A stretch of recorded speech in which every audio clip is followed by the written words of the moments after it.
inaangkin na ng mga taga-ilog gaya ng Nile crocodiles.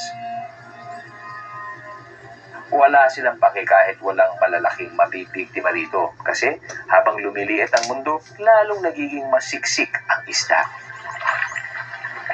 Napansin tuloy ito ng yellow-billed storks na dumadayo sa Luangwa Valley tuwing taglamig. Sila ang pangalawang pinakamalaking uri ng stork sa Africa. Pagdating nila sa Oxbow, dahan-dahan nilang iipitin sa gilid ang daang-daang isda. Para makahuli, umaasa sila sa kanilang tukha. Tatayo sila sa tubig, bahagyang nakabuka ang tukha. Pag may napadaan na isda, agad itong magsasara. Naku, may dumating mga buhaya. Dahan-dahan lang silang kumilos para hindi mabulabog ang mga isda. Tuloy-tuloy naman ang mga ibon sa pamimingwit.